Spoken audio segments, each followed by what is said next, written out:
Positive and negative charges. Objects can be given one of two types of electric charge. Positive. Negative.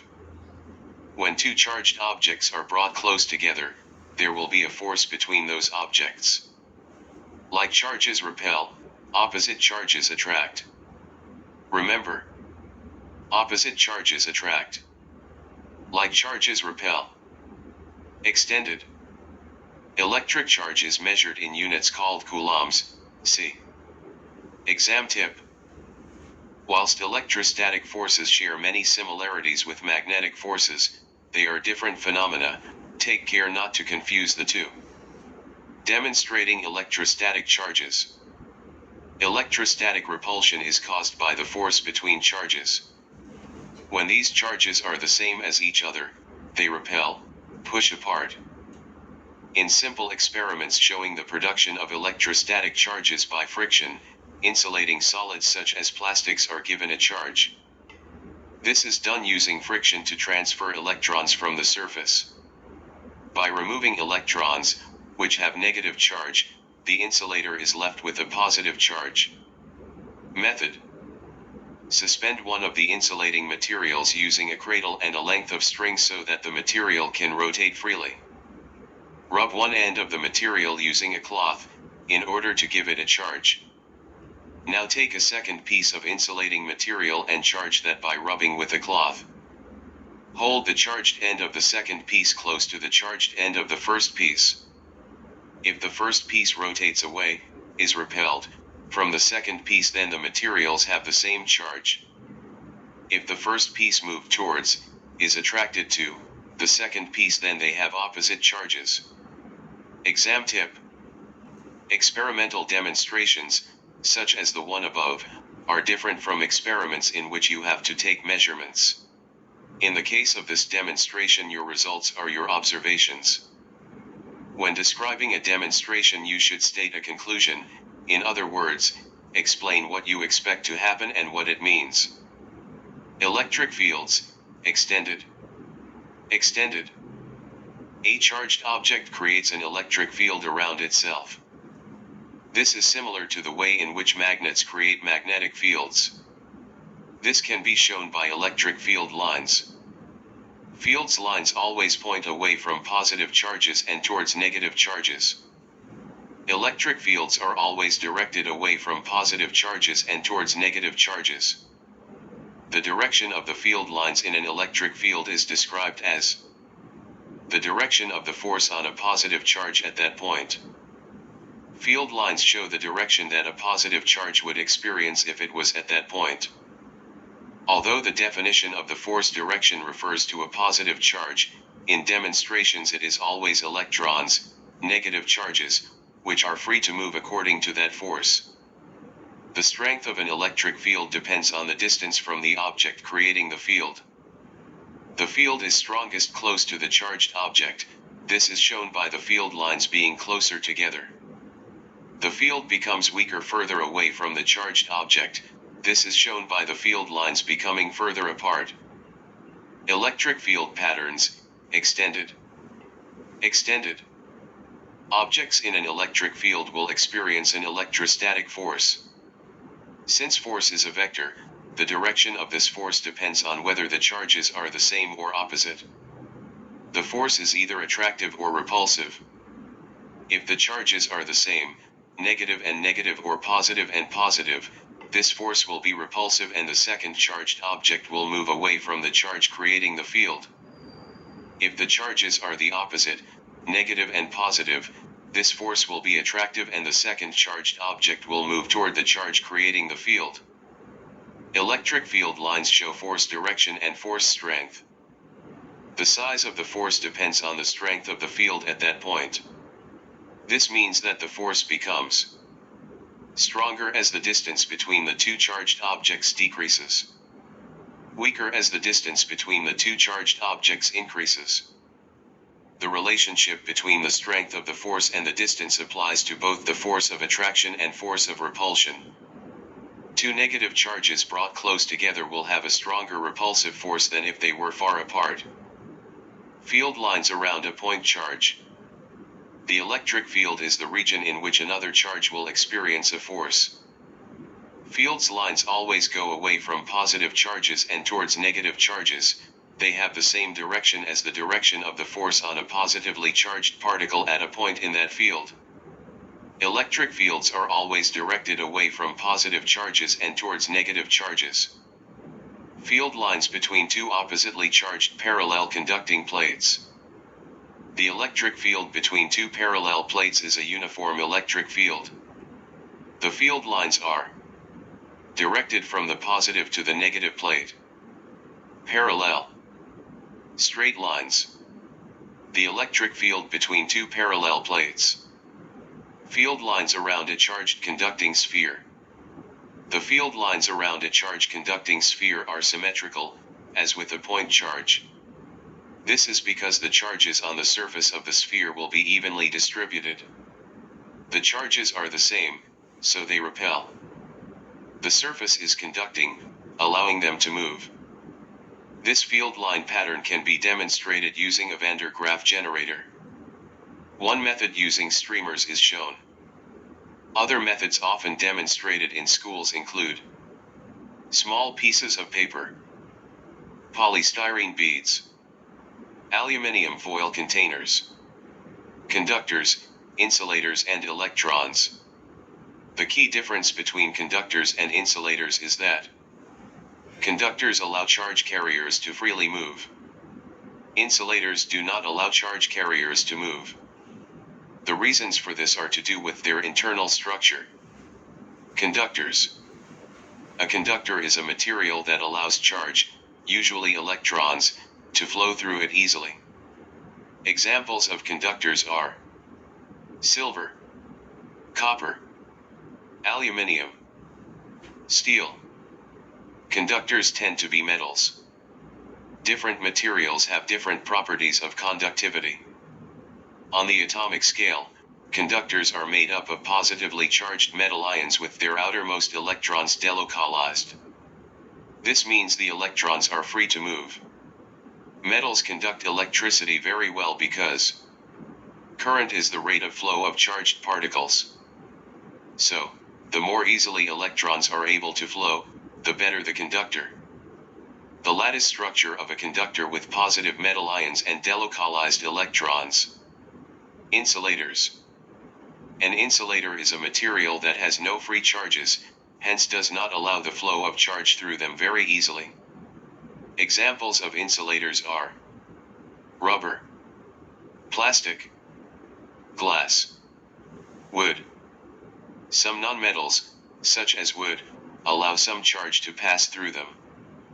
Although they are not very good at conducting, they do conduct a little in the form of static electricity. For example, two insulators can build up charge on their surfaces. If those surfaces touch, this would allow that charge to be conducted away. Investigating electrical conductors and insulators. The gold leaf electroscope, GLE. To distinguish between conductors and insulators, a gold leaf electroscope, GLE, can be used.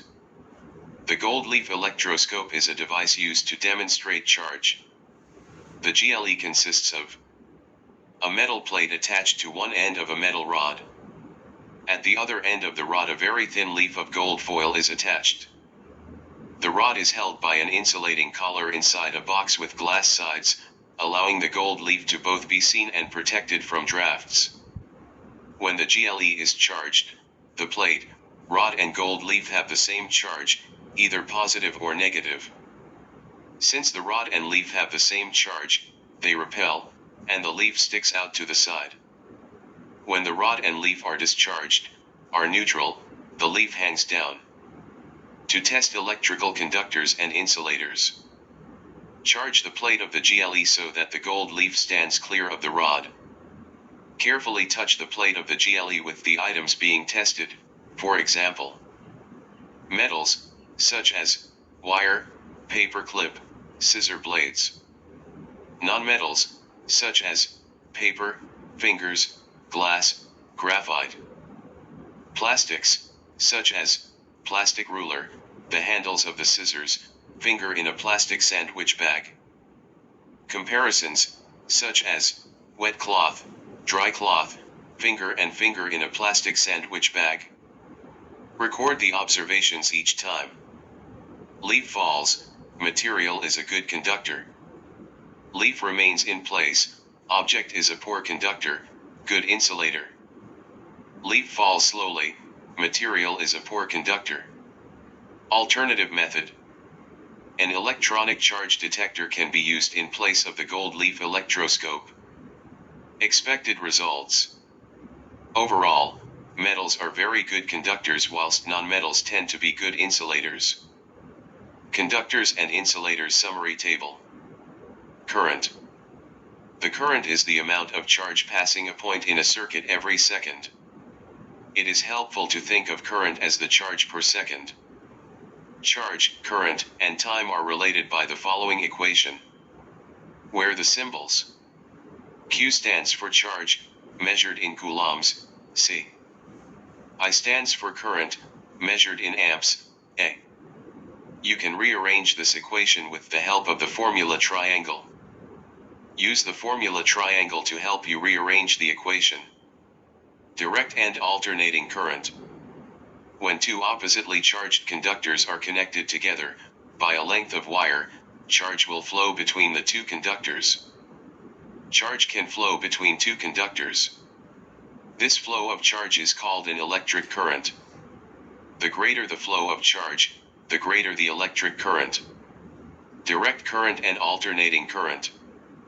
Current can be direct current, DC, or alternating current, AC.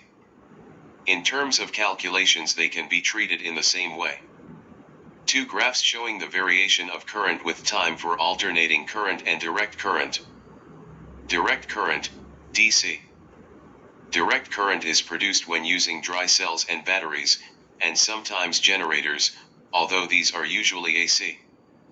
The electrons flow in one direction only, from the negative terminal to the positive terminal. Alternating current, AC. Alternating current typically comes from mains electricity and generators. It is needed for use in transformers in the national grid, covered later in this topic. The direction of electron flow changes direction regularly. A typical frequency for the reversal of AC current in mains electricity is 50 Hz. Exam tip. If asked to explain the difference between alternating and direct current, sketch the graphs shown above. A well-sketched and labeled graph can earn you full marks. Measuring current. Current is measured using an ammeter. Ammeters should always be connected in series with the part of the circuit you wish to measure the current through. Ammeters measure the amount of charge passing through them per unit time, so the ammeter has to be in series so that all the charge flows through it. An ammeter can be used to measure the current around a circuit. Digital or analog. Ammeters can be either digital, with an electronic readout, analog, with a needle and scale. Analog ammeters. Typical ranges are 0.1 to 1.08 and 1.0 to 5.08 for analog ammeters. Always double check exactly where the marker is before an experiment. If not at 0, you will need to subtract this from all your measurements. They should be checked for 0 errors before using. They are also subject to parallax error. Always read the meter from a position directly perpendicular to the scale. Digital ammeters. Digital ammeters can measure very small currents in mA or A. Digital displays show the measured values as digits and are more accurate than analog displays. They're easy to use because they give a specific value and are capable of displaying more precise values. However, digital displays may flicker back and forth between values and a judgment must be made as to which to write down. Digital ammeters should be checked for 0 error. Make sure the reading is 0 before starting an experiment, or subtract the 0 value from the end results. Digital meter. Electrical conduction in metals. In a metal, current is caused by a flow of electrons. In metals, the current is caused by a flow of free, delocalized, electrons. Conventional current. Extended. Electrons are negatively charged.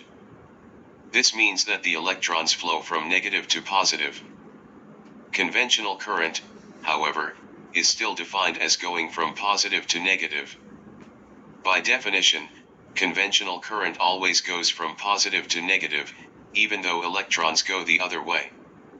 Electromotive force. The electromotive force, EMF, is the name given to the potential difference of the power source in a circuit.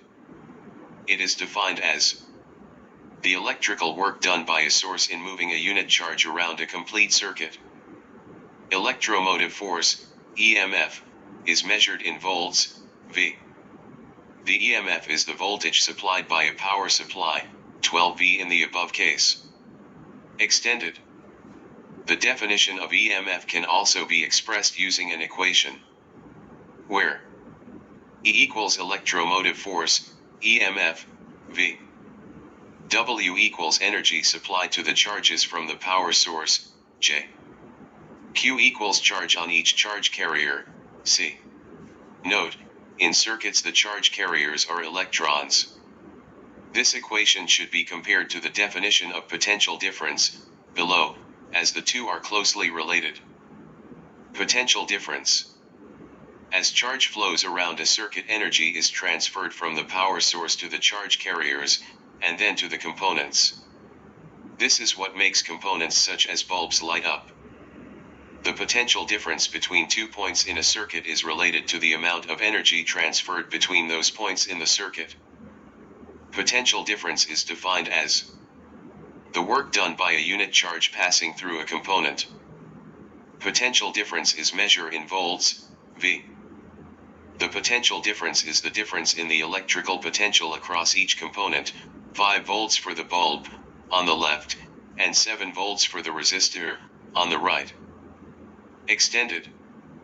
The definition of PD can also be expressed using an equation, where V equals potential difference, PD, V. W equals energy transferred to the components from the charge carriers, J. Q equals charge on each charge carrier, C. In circuits the charge carriers are electrons. This equation should be compared to the definition of EMF as the two are closely related due to conservation of energy. No. Measuring potential difference. Potential difference is measured using a voltmeter, which can be either digital, with an electronic readout, analog, with a needle and scale. Voltmeters are connected in parallel with the component being tested. The potential difference is the difference in electrical potential between 2 points, therefore the voltmeter has to be connected to 2 points in the circuit. Analog or digital. Analog voltmeters are subject to parallax error. Always read the meter from a position directly perpendicular to the scale. Typical ranges are 0.1 to 1.0 V and 0 to 5.0 V for analog voltmeters, although they can vary. Always double check exactly where the marker is before an experiment. If not at 0, you will need to subtract this from all your measurements. They should be checked for 0 errors before using. Voltmeters can be either analog, with a scale and needle, or digital, with electronic readout. Digital voltmeters can measure very small potential differences in MV or V. Digital displays show the measured values as digits and are more accurate than analog displays. They're easy to use because they give a specific value and are capable of displaying more precise values. However, digital displays may flicker back and forth between values, and a judgment must be made as to which to write down. Digital voltmeters should be checked for 0 error. Make sure the reading is 0 before starting an experiment, or subtract the 0 value from the end results. Voltmeters are connected in parallel to the component being tested. Exam tip. When you are actually building a circuit in class, always save the voltmeter until last. Make the whole circuit first and check it works. Only then pick up the voltmeter. Connect 2 leads to your voltmeter. Now connect the leads so that they are one on each side of the component you are measuring. This will save you a lot of time waiting for your teacher to troubleshoot your circuit. Ohm's law. Resistance is the opposition to current. For a given potential difference, the higher the resistance, the lower the current. Therefore resistors are used in circuits to control the current. The unit of resistance is the ohm, represented by the Greek symbol omega omega. Ohm's law. The definition of resistance can be given using the equation where R equals resistance, ohms, omega. V equals potential difference, volts, V. I equals current, amperes, A. Ohm's law can be stated in words. Current is directly proportional to potential difference as long as the temperature remains constant. Use the formula triangle to help you rearrange the equation. Consequences of Ohm's law. Resistors are used in circuits to control either the current in branches of the circuit, through certain components, the potential difference across certain components. This is due to the consequences of Ohm's law. The current in an electrical conductor decreases as its resistance increases, for a constant PD. The PD across an electrical conductor increases as its resistance increases, for a constant current.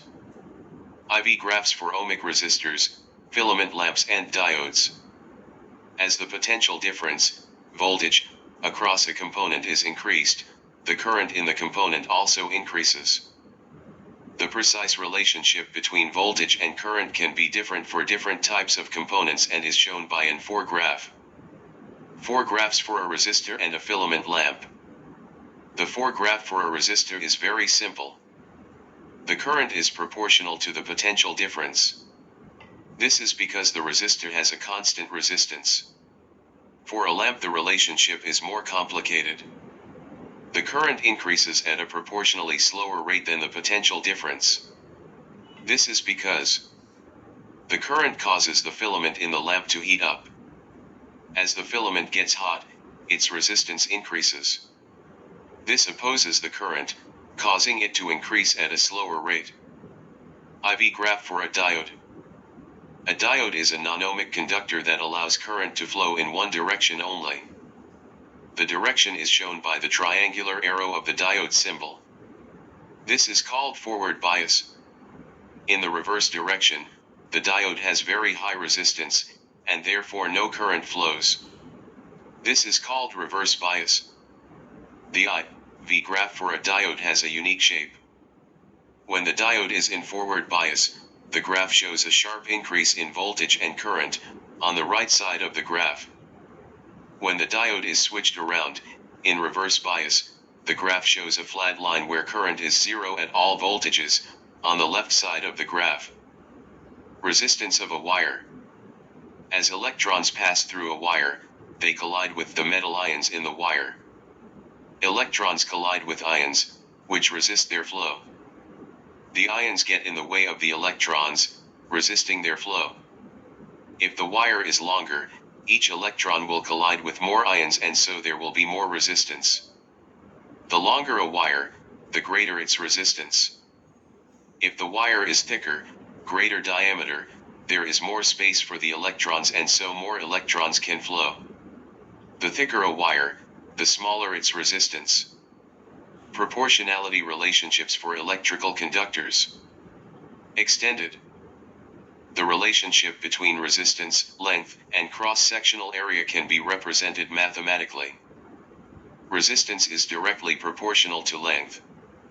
Resistance is inversely proportional to cross-sectional area, width, or thickness. The mathematical relationship between length and width of the wire and the resistance. Electrical energy equation. Everyday appliances transfer electrical energy from the mains to other forms of energy in the appliance. For example, in a heater, this will transfer electrical energy into a thermal energy store. The amount of energy an appliance transfers depends on how long the appliance is switched on for. The power of the appliance. A 1 kilowatt iron uses the same amount of energy in 1 hour as a 2 kilowatts iron would use in 30 minutes. A 100 W heater uses the same amount of energy in 30 hours as a 3000 W heater does in 1 hour. Calculating electrical energy. To calculate electrical energy, use the equation where E equals energy, joules, J. V equals voltage, volts, V. I equals current, amps, A. T equals time, seconds, S. Exam tip. Remember that kilo, K, means 1000, so 1 kilowatt equals 1000 W. Energy transfer in electrical circuits. As electricity passes around a circuit, energy is transferred from the power source to the various components, which may then transfer energy to the surroundings. As charge passes through the power supply, it is given energy. As it passes through each component, it loses some energy, transferring that energy to the component. The current transfers electrical energy from the power source and to the components. Different domestic appliances transfer energy from batteries, such as a remote control. Most household appliances transfer energy from the AC mains. This can be to the kinetic energy of an electric motor. Motors are used in vacuum cleaners, to create the suction to suck in dust and dirt off carpets. Washing machines, to rotate the drum to wash, or dry, clothes. Refrigerators, to compress the refrigerant chemical into a liquid to reduce the temperature. Or, in heating devices. Heating is used in toasters, to toast bread. Kettles, to boil hot water. Radiators, hot water is pumped from the boiler so the radiator can heat up a room. Energy transfers for a washing machine and toaster. Electrical power equation. In mechanics, power P is defined as the rate of doing work. The potential difference is the work done per unit charge. Current is the rate of flow of charge. Therefore, the electrical power is defined as the rate of change of work done. The work done is the energy transferred, so the power is the energy transferred per second in an electrical component. The power dissipated, produced, by an electrical device can also be written as. Using Ohm's law, V equals IR to rearrange for either V or I and substituting into the power equation, means power can be written in terms of resistance R. This means for a given resistor, if the current or voltage doubles, the power will be 4 times as great. Which equation to use will depend on whether the value of current or voltage has been given in the question. Rearranging the energy and power equation, the energy can be written as E equals VIT, where E equals energy transferred, J. V equals potential difference, V. I equals current, A. T equals time, S. Worked example. 2 lamps are connected in series to a 150 V power supply. Which statement most accurately describes what happens? A. Both lamps light normally. B. The 15 V lamp blows. C. Only the 41 west lamp lights. D. Both lamps light at less than their normal brightness. Answer, A. Exam tip. You can use the mnemonic twinkle twinkle little star, power equals I squared R to remember whether to multiply or divide by resistance in the power equations. When doing calculations involving electrical power, remember the unit is watts W, therefore, you should always make sure that the time is in seconds. Measuring energy usage. The kilowatt hour.